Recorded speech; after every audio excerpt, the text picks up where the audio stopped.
Iran के खिलाफ America और इजराइल के जॉइंट ऑपरेशन का आज तीसरा दिन है। ईरान के सुप्रीम लीडर अयतुल्ला अली खामेनेई की मौत के बाद ईरान की जवाबी कार्रवाई जारी है। ईरान ने Israel, Jordan, Iraq, Kuwait, Bahrain, Qatar, Saudi Arab, UAE और ओमान में यूएस एयर बेस पर हमले किए हैं।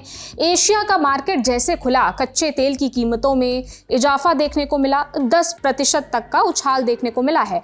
मिडिल ईस्ट का जो हाल है उससे लेकर दुनिया भर के सामने क्या चुनौती है, अलग अलग देशों में अखबार क्या छाप रहे हैं, ये आपको बताएंगे। लेकिन उससे पहले अमेरिका की तरफ से 2 बड़े अपडेट्स आए हैं, वो जान लीजिए। पहला ये कि ईरान की 9 नेवल शिप्स को तबाह कर दिया गया है। ट्रुथ सोशल पर प्रेसिडेंट ट्रंप ने यह दावा किया है। उन्होंने लिखा कि मुझे अभी खबर मिली है कि हमने ईरान के 9 समुद्री जहाज़ों को डुबो दिया है। इनमें से कुछ जहाज़ बहुत बड़े और खास थे। हम बाकी जहाज़ों को भी खत्म करने जा रहे हैं, वे भी जल्दी समुद्र के नीचे दिखेंगे। एक दूसरे हमले में हमने उनके नेवी हेडक्वार्टर को भी पूरी तरह बर्बाद कर दिया है। उनकी नेवी बहुत बढ़िया काम कर रही है। ट्रुथ सोशल में ट्रंप ने अपने पोस्ट में ये कहा है। ट्रंप ने यह भी बताया कि इस मिलिट्री ऑपरेशन में अमेरिका के 3 सैनिक मारे गए हैं। इसके अलावा यूएस सेंट्रल कमांड ने एक वीडियो जारी किया है जो आप अपनी स्क्रीन में देख सकते हैं। यूएस सेंट्रल कमांड का दावा है कि उसने ईरान की IRGC के हेडक्वार्टर को तबाह कर दिया है। इस्लामिक रिवोल्यूशनरी गार्ड कॉर्प्स पर सुप्रीम लीडर की हिफाजत का जिम्मा होता है, जिसको तबाह करने का दावा यूएस सेंट्रल कमांड कर रहा है इस वीडियो में। अब बात की दुनिया भर की मीडिया इस पर क्या बात कर रही है। अमेरिकी अखबार न्यूयॉर्क टाइम्स की बात कर लेते हैं। उसने अपने ओपिनियन पीस में लिखा है कि अमेरिका ने ईरान में सत्ता परिवर्तन कराने के लिए इसराइल का साथ दिया। इस फैसले की आलोचना की जा रही है। एक्सपर्ट्स का कहना है कि अमेरिकी लोगों के साथ विश्वासघात हो रहा है। अमेरिका के इस फैसले ने आने वाली पीढ़ी को कभी ना खत्म होने वाले युद्ध में धकेल दिया है। इसे मागा प्रिंसिपल यानी make America great again principle के भी खिलाफ बताया जा रहा है। असंवैधानिक कहा जा रहा है। यह भी कहा गया कि अमेरिका को ईरान से कोई भी खास खतरा नहीं था, फिर भी वो बीच में घुसा। लेकिन ऐसा करने के पीछे कुछ कारण हैं।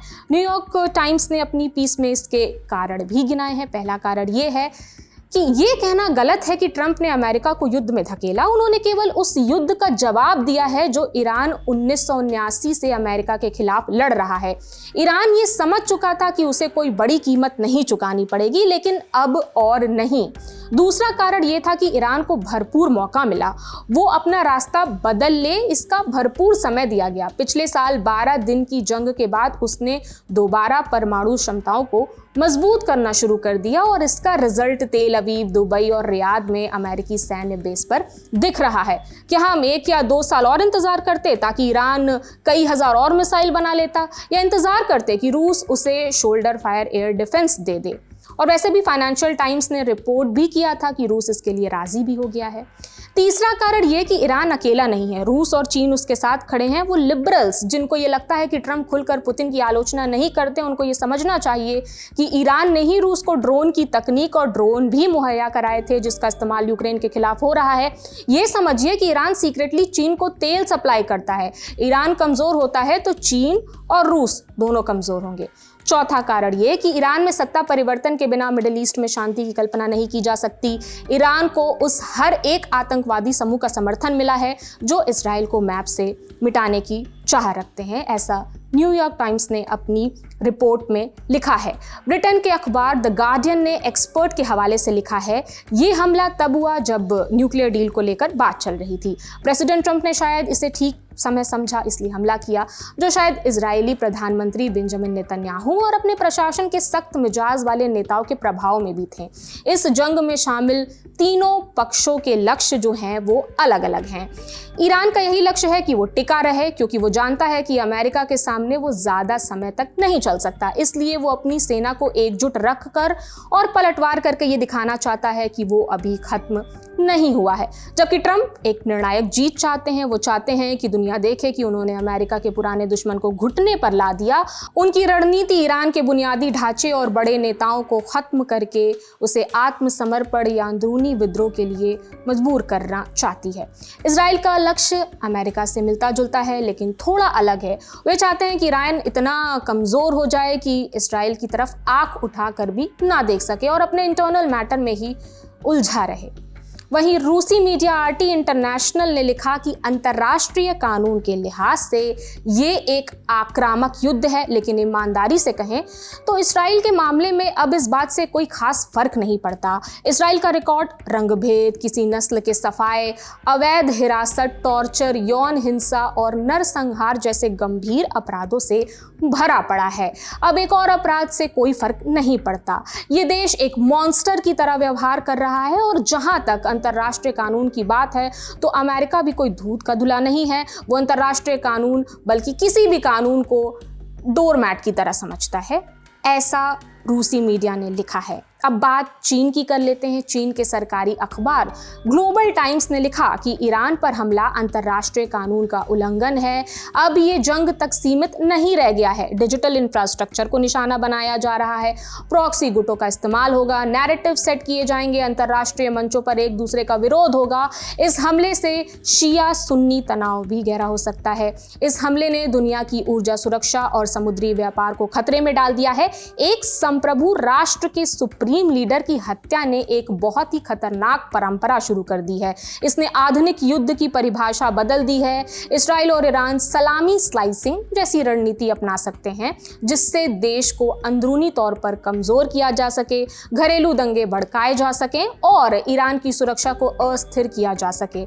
अब यह देखना होगा कि ईरान कितनी मजबूती से काम करता है और उसकी सेना कितनी प्रभावी होगी। अब बात कर लेते हैं पाकिस्तान की। पाकिस्तानी अखबार डॉन ने लिखा कि किसी भी अंतर्राष्ट्रीय संधि या नियम का ख्याल नहीं रखा गया इस हमले में। इस जघन्य अपराध का बुरा नतीजा यही होगा कि अब ये एक न्यू नॉर्मल बन जाएगा, जिसे बाकी देश भी अपनाएंगे। खामेनेई की हत्या इसराइल द्वारा पहले किए गए सिर कलम करने वाले हमलों जैसी ही है, जैसे उसने हिजबुल्लाह प्रमुख हसन नसरल्लाह और हमास नेता इस्माइल हानिया के खिलाफ किए थे। पाकिस्तान और ईरान के सांस्कृतिक और धार्मिक रिश्ते हैं। यहाँ लाखों लोग अयतुल्लाह के धार्मिक आदेशों का पालन करते हैं। मुस्लिम देशों सहित ग्लोबल साउथ के दूसरे देशों को ईरान के साथ खड़ा होना चाहिए, कड़े शब्दों में निंदा करनी चाहिए। हमें सावधान रहना चाहिए, क्योंकि अब इजराइल और ट्रंप प्रशासन किसी को भी निशाना बना सकते हैं जो उनकी बातों पर खरे नहीं उतरते हैं। कतर की न्यूज़ एजेंसी अल जजीरा ने एक्सपर्ट के हवाले से छापा है कि अमेरिकी राष्ट्रपति डोनाल्ड ट्रंप और इजरायली प्रधानमंत्री बेंजामिन नेतन्याहू ने ईरान के लोगों से विद्रोह करने की अपील की थी। अयतुल्लाह खामेनेई और दूसरे बड़े नेताओं की हत्या को एक बड़ी जीत के रूप में पेश किया गया, लेकिन ये सोचना कि एक बड़े नेता को हटाने से सब कुछ आसानी से ठीक हो जाएगा, बड़ी भूल हो सकती है। खामेनेई के बाद का ईरान वैसा बिल्कुल नहीं होगा जैसा ये देश चाहते हैं। अफगानिस्तान, इराक और लीबिया में ये देखा भी गया है। ये देश आज तक स्टेबल नहीं हो पाए हैं। अल जजीरा ने लिखा कि शिया इस्लाम में दुश्मन के हाथ मौत को हार नहीं बल्कि शहादत के रूप में देखा जाता है। खामेनेई की हत्या को एक धार्मिक बलिदान की तरह पेश किया जा सकता है। इससे वे लोग भी सरकार के साथ खड़े हो सकते हैं जो पहले आलोचना कर रहे थे। इसके अलावा देश में सुप्रीम लीडर के हटने के बाद अलगाववादी आंदोलन भी तेज हो सकते हैं। अगर देश की सेना और रिवोल्यूशनरी गार्ड्स एकजुट रहते हैं तो देश टूटने से बच सकता है। हालांकि खामेनेई के बाद कोई ऐसा व्यक्ति ढूंढना मुश्किल है जो जनता और सुरक्षा बलों के बीच की खाई को भर सके। तो ये जो हमने आपको जानकारी दी अभी, वो दुनिया भर की मीडिया क्या छाप रही है इस मसले पर, ये हमने आपको बताया। आप अपनी राय हमें कमेंट सेक्शन में दे सकते हैं। मेरा नाम प्रगति है। देखते रहिए दी लल्लन टॉप। शुक्रिया।